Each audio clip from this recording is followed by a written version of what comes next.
Hello guys, so I've got another true stories for you.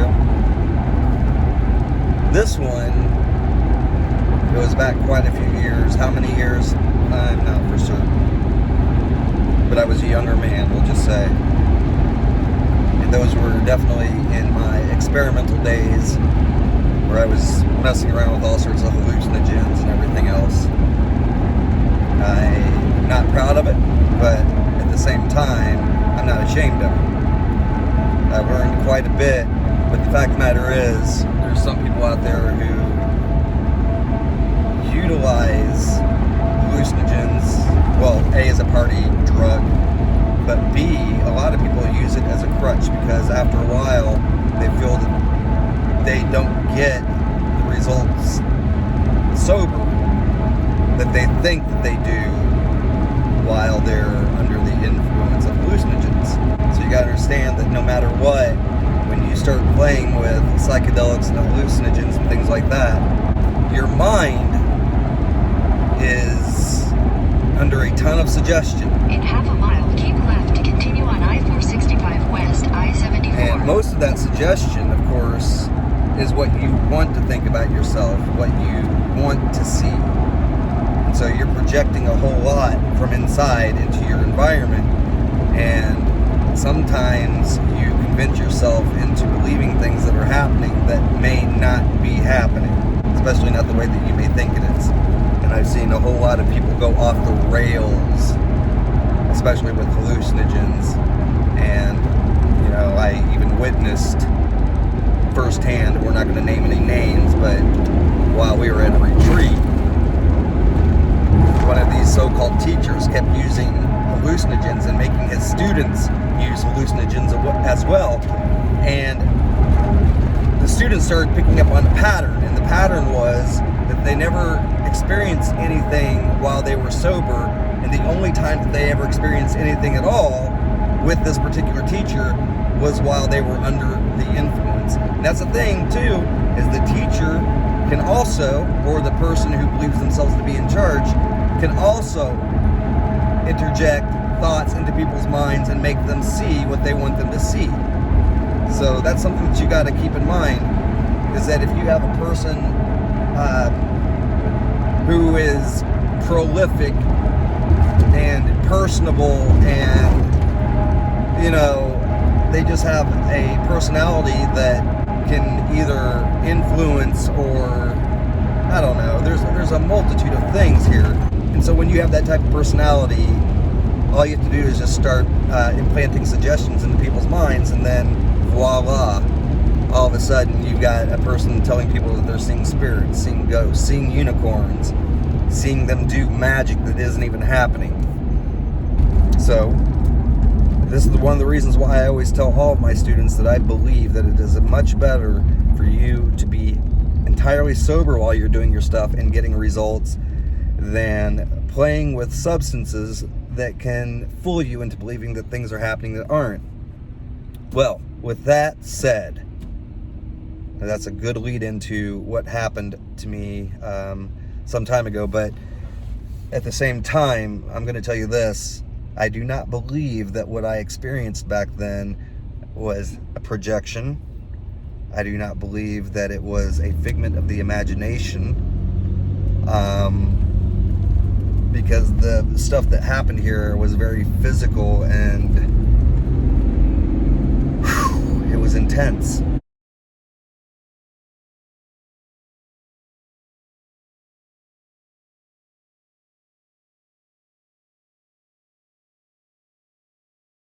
So I ended up getting a hold of some Salvia divinorum extract, which was, I think it was something ungodly, like 100 times extract. It was extremely potent. And I was talking to a friend of mine who told me that there's a way that you have to hit this so that you get the full effect. Otherwise, you don't get much of anything. And so I was like, all right. Well, the first time I tried it, I didn't hit it hard enough. Nothing really happened. So I called up my friend and I said, hey, he told me I was going to get something amazing out of this, and so far I've got nothing. He goes, well, that's because you're not doing it right. So So he told me the way to do it, which I'm not going to tell you how to do it. But I did, in fact, do it this particular way. Now, the thing is, here I am. I'm sitting on my couch. And, by the way, like I said, this is many years ago, so I was with an entirely different girl at that time. Her name was Lynette, not Lisette. Lisette. It was Lynette. And, she had went to bed, and I was sitting on the couch, and I went ahead and did this stuff, right? So I hit it fairly hard, extremely hard, actually. And I have an ability to hold my breath for an extremely long period of time. And I remember in the middle of this, because one of the things that I like to do at that time was always to have a drink next to me, all right?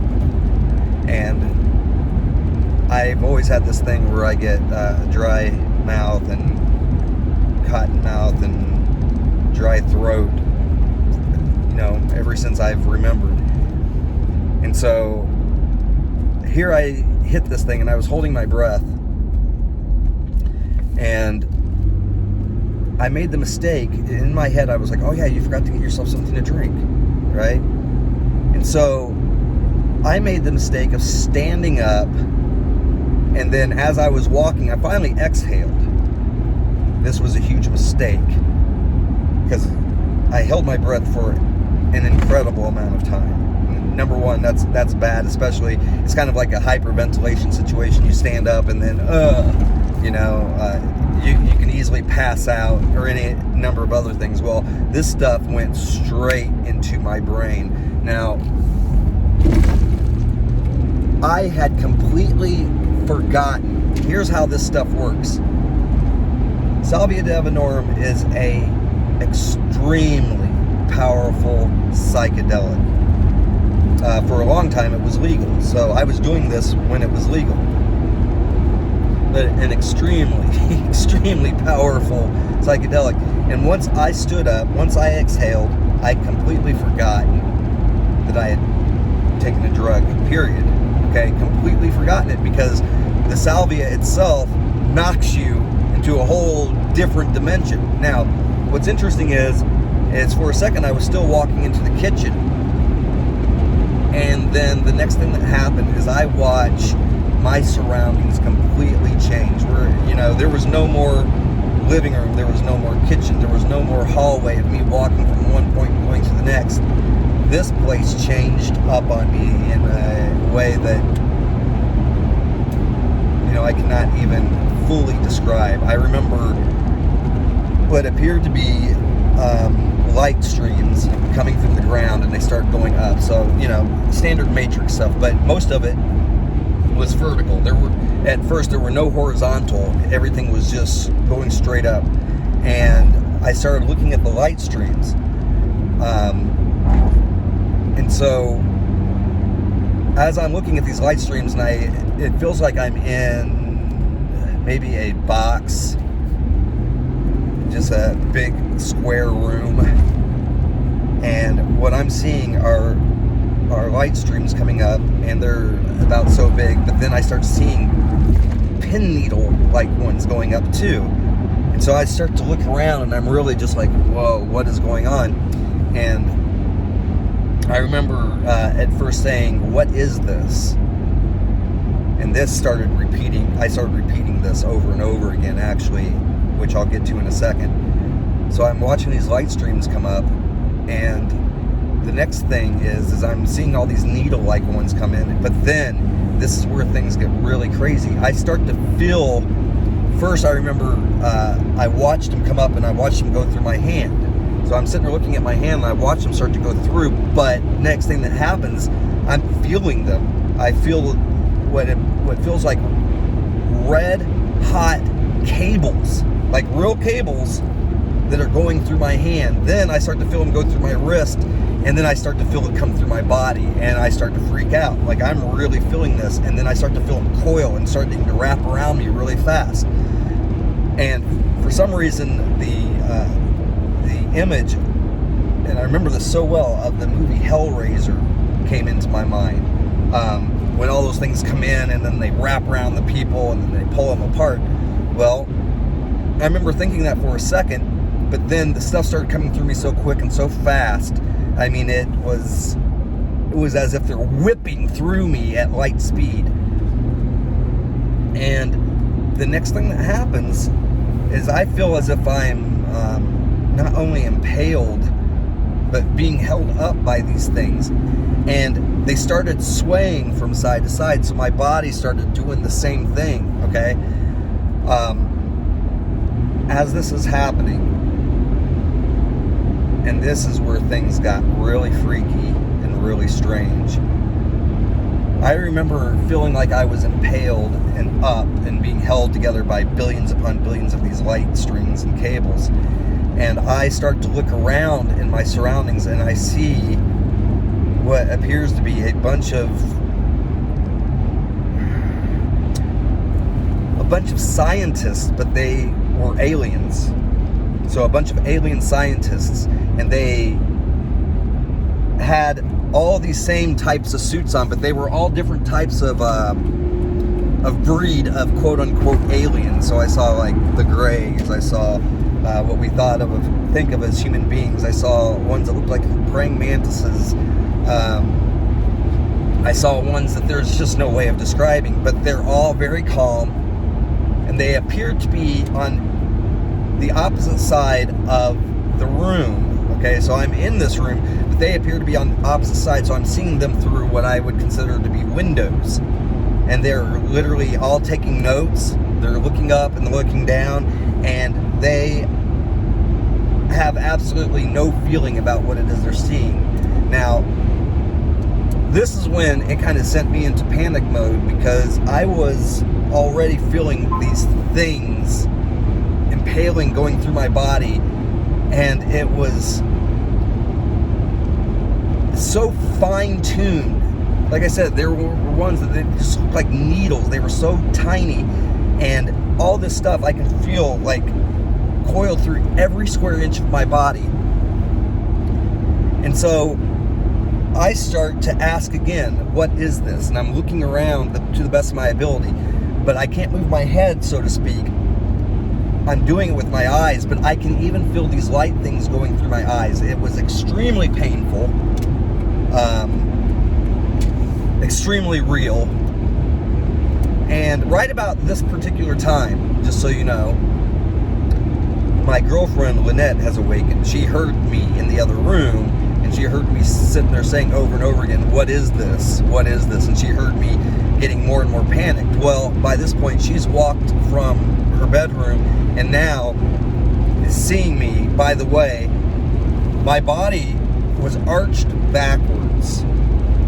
Okay, so she walks in to the kitchen to see my body bent backwards in this very unnatural position, which is something that freaked her out. She saw that I couldn't move correctly, and she saw that my body was swaying as I was in this really weird, unnatural position. And so I, for a second, could see her, and I thought to myself, what have I done? Did I get her into this too? But I could only see her for a second. It was just like I was looking right at her, and she told me about this later. She said, you were looking right through me. She said, it wasn't like you even recognized that I was there, but I did for at least a second. So I then decided, because I thought that I had gotten her into this too, decided that I had to escape from the situation. Meanwhile, I'm still seeing all these beings. They're all still looking at me, and I can now hear Lynette in the background, and I can, but I can't see her, and I'm hearing something like, okay, honey, I'm going to do what I can for you. We're going to get you the help that you need. She was actually on the phone with 911. And so I decided that I have to break free from this. And for some reason in my head, I thought that maybe it was my house that had become a trap. That whatever was going on, it was because I was still in the house and I had to get out. So she watches me start to sway from side to side, and in my head, from my experience, I was breaking free from the cables. I could feel the cables snapping out from me, and then I could hear them whoosh as they snapped. So I could hear them like as if they were being pulled off of me and they were so tight that they just started whipping once I broke free from them. And so I started walking towards the front door to try to get out of my house. And I feel this amazing resistance. It felt like there was, again, all these cables on me, but it was as if I was dragging weights behind me. And so I'm sitting there walking slowly, like literally dragging myself out of the house. And Lynette is actually in front of me, again, talking to the operator or talking to 911, and she's actually trying to push me and hold me from going outside. But see, that wasn't the weight that I felt.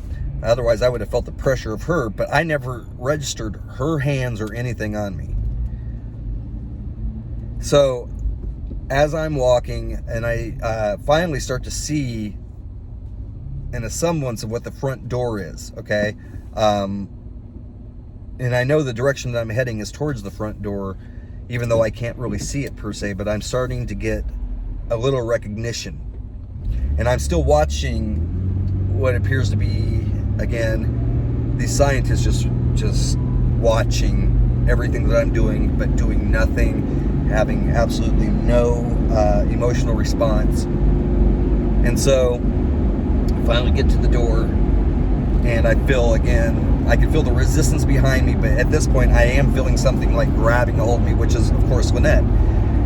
I open the door and I look outside, and when I look outside, I see all the same light streams. And Lynette would later tell me, she said, that was when I watched all hope go out of your eyes. The first time I had ever felt so hopeless that there was nothing I could do, that I was literally trapped. And there are no words to describe that feeling, because I thought that I was escaping something. And then when I opened that door and saw that there was no escape, she watched me. She said, not only did all hope leave my eyes, she said it was just the saddest thing she had ever seen. And then I just sat down on our porch. Now, right about at this point, right when I sat down, that's when all of a sudden I start watching everything come back into what we consider to be normality. Now, keep in mind, our eyes and our ears only register so much, okay? So we only get a small portion of frequencies that come into our eyes that our brains interpret for us, and so much of it that our ears interpret. So once my brain started coming back to normality, the sounds that I was hearing, the sights that I was seeing, everything literally starts to pixelate, and everything starts to go right back into normality. And at this point, Lynette is on the phone, and she's giving them our address. And that's when I turned around, looked at Lynette, and I said, you don't have to do that now. And she looked at me as if she couldn't believe that I was speaking English at that point. She looked at me as if I was an alien myself. She just like looked at me, and I was like, no, everything's good, I'm good. I came out of it. And then she said, well, you're going to have to tell that to them. So she hands me the phone. I tell the operator, hey, everything's good. It was, I just tried something. And the operator told me that, well, they're on their way now, so you're going to have to deal with them when they get there. So, of course, when they got there, I told them, showed them the extract and everything, and they knew it was legal, so I wasn't in any trouble for what had happened. But the situation was absolutely mind-blowing because, I've dealt with a whole lot of stuff dimensional-wise. And like I said, this was when I was a much younger man, and I hadn't had nearly as many experiences at that point as I do now. But it was extremely interactive. It was very physical. And not for a minute do I believe that was just a figment of my imagination, something that my brain created while I was on this particular hallucinogen. Now, in many cases, I've seen, people create their realities for them, but that's not something that I believe that I created for myself, because I'd never even thought of something like that. And I was assuming that when I took this stuff, it would be a lot like just taking shrooms or LSD or something of that nature, but it was not. It was far more interactive and far more three-dimensional and right there in your face. That's the phone ringing. Ignore it right now. Nonetheless, that's another reason too, by the way, that I don't believe that people should be messing with hallucinogens, because some people are not ready or prepared for dealing with those types of frequencies and what those frequencies entail. A lot of that stuff, like I said, is extremely physical. It is real. It is as real as me patting myself on the chest right now, touching this, seeing the road in front of me as I'm driving. And when things like that happen, there are some people that will break experiencing something like that. And I've seen quite a few people in this life actually, they had gone nuts because they had far too many hallucinogens, and then eventually that just finally turned their brains into mud. Some of them got put away in institutions. Others of them ended up committing suicide. So, you know, you have to be very careful. And there's some things out there that people's minds just are not ready for, not ready to see, not ready to experience. So sometimes when you take things a little too far, you know, and you're not ready for it, you're not ready for what's awaiting on the other side, that will change you forever. You'll go the rest of your life thinking about that moment again. And it's one of those things, some people will try to even get back to it. Other people will fear it for the rest of their lives. These are things that we have to be very careful about, all right? So this is the reason why I truly say, do things as sober as you can. Learn yourself the best that you can through sobriety. I'm not going to tell people what they should or should not do, and I'm not going to tell you that you can't go out and have your own experiences. I'm just going to say that everything comes with a cost out there. Everything. Be smart. This is a true story, very real true story. You know, it happened. And like I said, one of the things that I found interesting was the fact that when Lynette saw me in that very unnatural position, she even said herself, she was like, I don't understand how anyone's body could have been contorted like that while still standing up. And I felt that that was all made possible by the fact that I had literally was being impaled and held up in this very odd position by those light cables. So there it is, true story. Much love to you guys. Bye.